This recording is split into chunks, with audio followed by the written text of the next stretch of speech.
Right, సమయం లేదు. రఫీ గారు మొత్తానికి ఇప్పుడు పార్టీ అధ్యక్షులే ఓడిపోబోతున్నారని మాట్లాడుతున్నారు చిన్నరెడ్డి గారు. అదే సార్, ఇవాళ నాకు పెద్ద జోక్ వేశాడు ఈయన.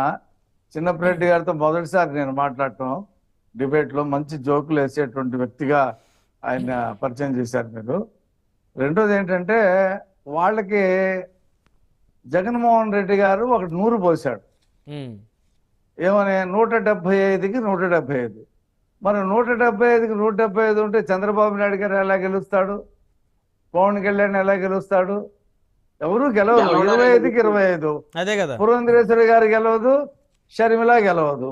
కాబట్టి వాళ్ళు అలాగే ఆ ఊహాలోకంలో జగన్మోహన్ రెడ్డి గారు ఏమైతే 175కి 175 అన్నాడో ఆ ఊహాలోకంలో వాళ్ళు విహరిస్తూ ఉంటారు.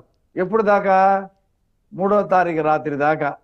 4వ తారీఖు ఏం చేస్తారు? ఫస్ట్ పోస్టల్ బ్యాలెట్ తీస్తారు. పోస్టల్ బ్యాలెట్ ఫలితాలు తీయటం ద్వారా ఒక పెద్ద బాంబు పెరుగుతుంది. అవును. ఆ దెబ్బతో స్టూడియోలో కూర్చున్న వాళ్ళు పారిపోతారు. ఇక ఆ తర్వాత జనరల్ తీస్తారు. ఇక జనరల్ తీస్తే ప్రకంపనలు వస్తూ ఉంటాయి.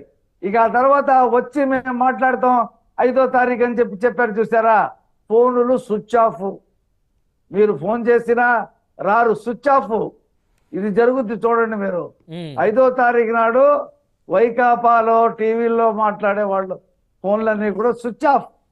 ఇక మీకు అది ఎన్ని రోజులు స్విచ్ ఆఫ్ ఉంటుందో తెలియని పరిస్థితి.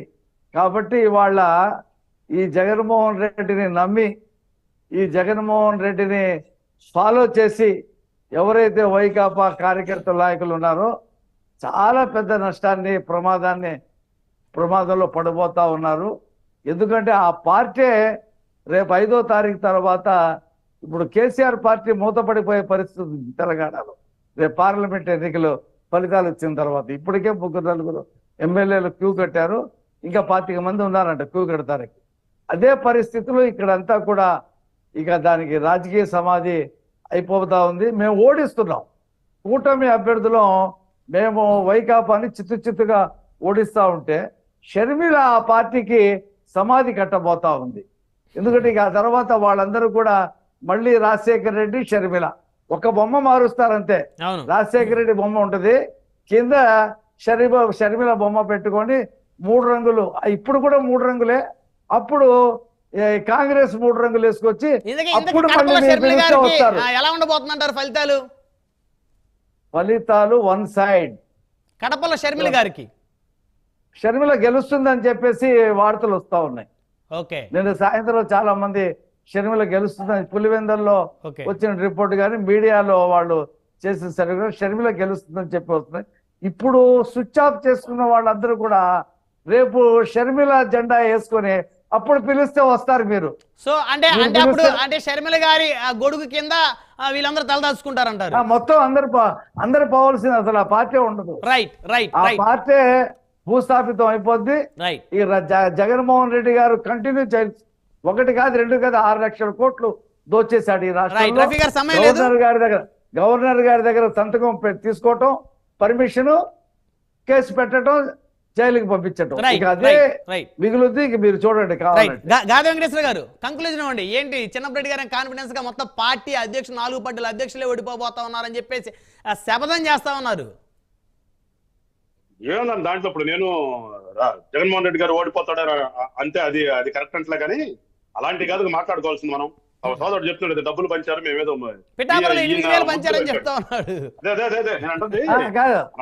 పిఠాపురంలో కన్నీళ్లు పెట్టుకుంది ఎవరు? గీత. రాజకీయాల్లో ఉన్నప్పుడు రాజకీయాల్లో ఉండి రోడ్డు మీదకి వచ్చినప్పుడు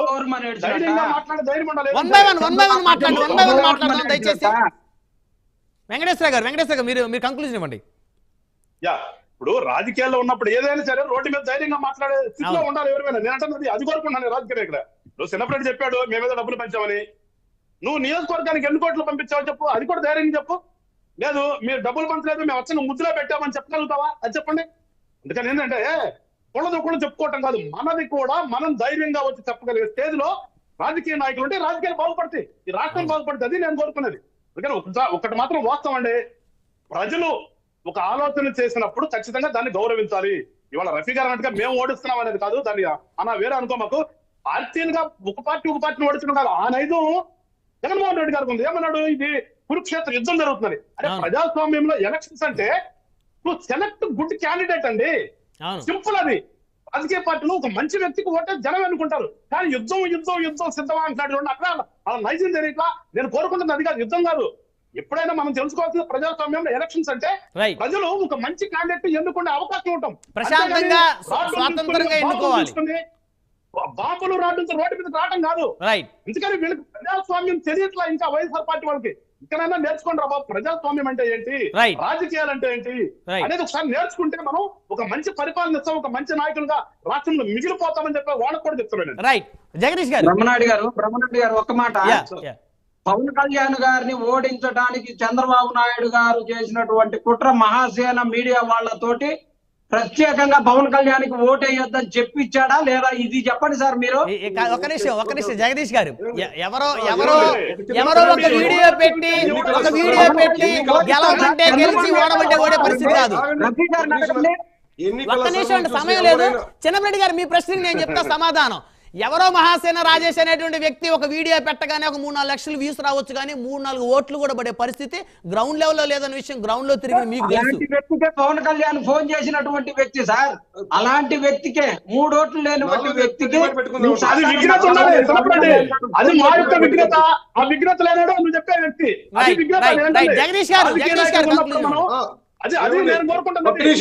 ఇప్పుడు ఎన్నికలు జరిగిన సరళి మనం చూసాం. గతంలో ఎన్నడూ లేని విధంగా రాష్ట్రం వెలుపల ఉన్న వాళ్ళందరూ 5,000, 10,000 ఫ్లైట్ టికెట్లు పెట్టుకుని వచ్చి ఓట్లు వేసిన వాళ్ళు కూడా ఉన్నారు. అదే విధంగా అబ్రాడ్ లో ఉన్న వాళ్ళు 10 రోజుల ముందే వచ్చేసి ఇక్కడున్న రాష్ట్రాన్ని కాపాడుకోవాలి, అభివృద్ధి లేని రాష్ట్రాన్ని కాపాడుకోవాలని వాళ్ళు పబ్లిక్ గా చెప్పారు, సోషల్ మీడియాలో చెప్పారు, ఎలక్ట్రానిక్ మీడియాలో చెప్పారు. సింగపూర్ నుంచి అమెరికా నుంచి వచ్చి ఓట్లేసిన వాళ్ళతో నేను కూడా ప్రోగ్రామ్ చేశాను. వాళ్ళతో నేను కూడా మనలో ఇప్పటికైనా మనలో రియలైజేషన్ రాకపోతే 175 గెలుస్తాం, మేము పక్క రాష్ట్రంలో కూడా మేమే గెలుస్తాం, ఇవన్నీ కథలు కాదు. వాస్తవాలకు దగ్గరగా మాట్లాడితే మన మాటలకు విలువ ఉంటది.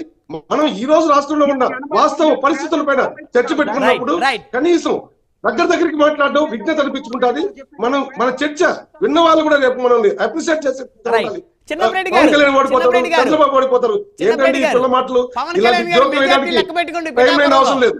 చిన్నప్పరెడ్డి గారు, ఈ రోజు నుంచి పవన్ కళ్యాణ్ గారు మెజార్టీ పిఠాపురంలో లెక్క పెట్టుకోండి. ఆ మెజార్టీ మీద బయట బెట్టింగ్లు జరుగుతామని ఒకసారి అబ్జర్వ్ చేయండి, ఓకేనా?